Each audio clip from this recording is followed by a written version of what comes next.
everybody.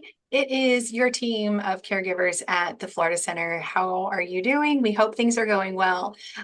We are here for our next chat for the FASD collectives and shifts that work, where we're going to talk about survival, success, and everything in between. And I'm really excited because I think today, our conversation is going to start normalizing even that us as caregivers can have some brain-based needs. So we are going to just start talking about how to think about normalizing the use of visual supports, right? I know back when I was in school, it wasn't as big of a movement, I guess, but thinking about how different people learn in different ways. And when we know that our kids have some brain-based struggles, that learning can be impacted by the way that their brain is receiving this information, how they're able to process it, what they can hold on to, and then what they can then do with that information. So we're going to talk about normalizing accommodations and normalizing the use of visuals today. And I'm really excited. Pam, why don't you get us kicked off? And we would love to hear what that means for you. Okay, good morning. I have long been a fan of visuals since my son, who has FAS, and he's 21 now. We first got acquainted with visuals when he was around 4 or 5. And a very kind occupational therapist helped me make a picture schedule before graphics were widely available. Like we were doing FASD in the Stone Age, friends, chiseled it on rocks. Um, but no, before there were all kinds of nice, easy, accessible pictures, they made a picture schedule so I could get him out of the car from school into the house. And we were just having so much trouble with the come down after school and de-stressing that we really needed a picture schedule. And then the next occupational therapist helped me build a gigantic wall calendar. And we had every hour of every day on that wall calendar. And we would move the pictures to the pockets. But that visual schedule was life changing for us. And so since then, our change in use of visuals has adapted as we've gotten older. So now Alex is 21, and we still do have a picture schedule in the morning. And I really wanted the picture schedule to hang on the refrigerator because it would not be cluttered and my house would look neat, like my cabinets would be clean. And I wanted the medicine box to go in with all the other medicines. But when we did that, the visuals were not visually accessible. So now it's more helpful to have the morning list on the counter where he can walk in and see it, and the pill box is sitting right on top of that visual list. And those are some things that have been really helpful. We're noticing with his brain that what he sees, he will do. So if I want to put everything up and make my house neat, all of those things that he might find enjoyable are hidden. And he can't walk by and see, oh, I was working on that project. So we're really trying to embrace that, what we see, we do. And I'm going to pass now. That's my nugget for the day. I'm going to pass it back to Jen. Oh, what a good transition, Pam, because what we see, we do. I love that. So my role at the Florida Center has kind of taken a number of different appearances. And at one point, I was our parent advocate and teaching families and kind of welcoming them into this journey of learning about FASD. And I remember one of the tools that I was gifted was the phrase and the acronym Q-tip. Right. So it stands for quit taking it personally. And my little guy has had some aggression struggles. And so just thinking about the Q-tip itself and how it's something I can physically have as a reminder, not just the mantra, not just thinking about like not taking it personally, but like that little extra oomph of reminding myself, that he's having a hard time, not giving me a hard time. And so I used to just put Q-tips in my pocket. And when I was working with families, I would say like, where do you notice this happening the most? Where is it that you go when you try to think about regulating yourself and then helping your kiddo regulate. And then it's like, can you find a way to put a Q-tip in the drawer or, behind whatever, just a way so that you had that visual, actual Q-tip to be able to give your brain a moment to pause and just think about the whole not taking it personally piece of that. So I love that. And I'm also going to admit, like, I am the sticky note queen. I have sticky notes everywhere. I have a list of sticky notes, taped to my computer monitor. If I need to remember to grab something out of the refrigerator before I leave work, I may take a sticky note and put it on my keys. My brain can only hold so much information. And I just think it's important that we make it okay that if I need the reminders, then it maybe is that my kiddo might need some reminders also. And it's okay to use these things, right? Like sticky notes are amazing. So finding the things that work that help us be able to take whatever nugget of information we're trying to do or to hold on to or to be able to regurgitate.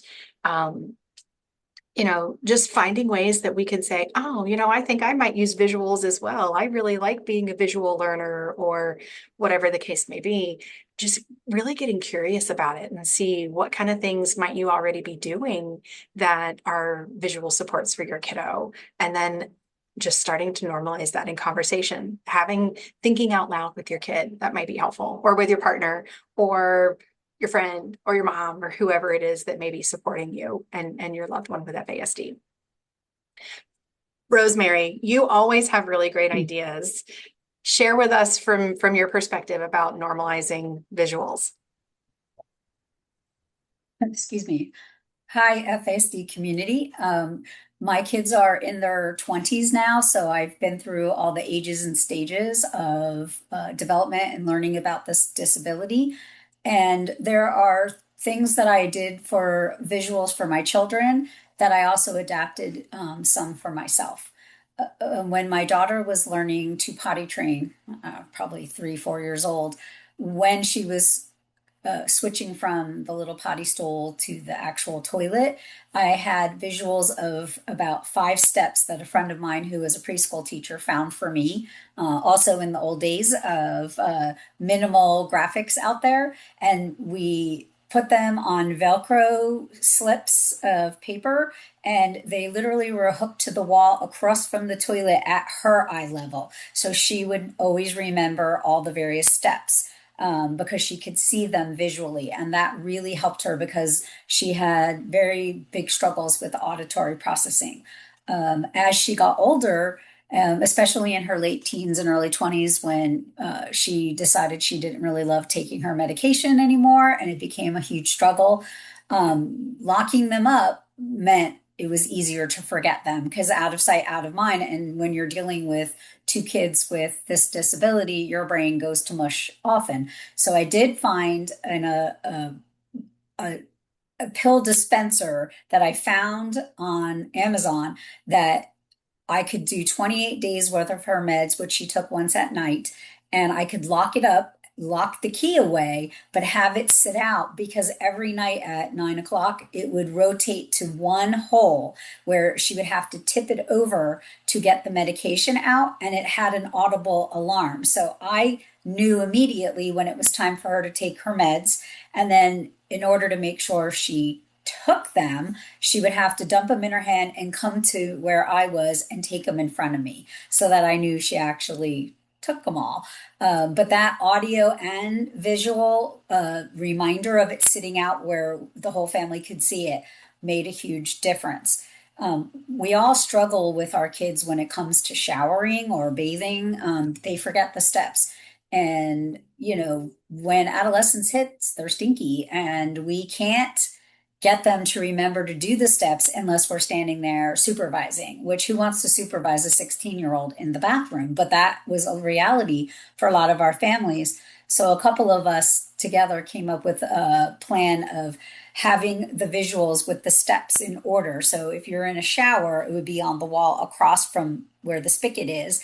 And it would be, get wet, shampoo your hair, rinse your hair in about 6 little steps. But to preserve our teenagers and young adults' privacy, it was encouraged that they are velcroed to the wall, so when you have company coming you can put them away, because most people don't understand that somebody who's that old would need those reminders.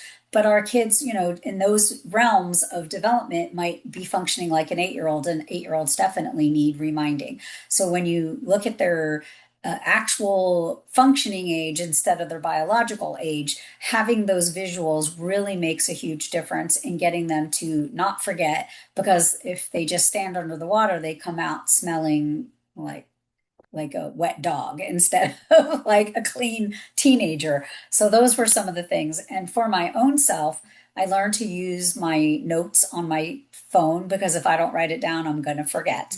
I also, for even for work, I use my alarms for both myself and my children when they lived at home, that would send me a reminder. So if I got engrossed in something, and I'm older, so I got an older brain, it would help. And in our my calendar on my phone, I gave each of our family members a color code. And then I would be reminded visually of which kid I was talking about that needed to go to the orthodontist or for whatever practice it was. And that really helped me keep my brain, because when you're dealing with the dysregulation of our children all the time, it kind of rubs off on you after a while. And we start to need the visuals also to help us keep track. And Jen, I am also the queen of what do you call it? Sticky notes. I have a wall to my that direction loaded with them, so I don't forget things for my job and even in my personal life. So anyway, that's my little tips on things that help with visual cues. So Crystal, take it away. I just love this topic. Visuals have been a great help for my kids. And I will say I'm impressed, Pam and Rosemary, that you both were able to get your hands on visuals so early on. Back in those Stone Ages, I couldn't find them. I was not gifted enough to know how to make them. And so there was just a lot of standing there and reminding. So good for y'all to, and it's interesting though, for any of you caregivers that are having trouble finding visuals, the very first visual that we ever got came from our OT.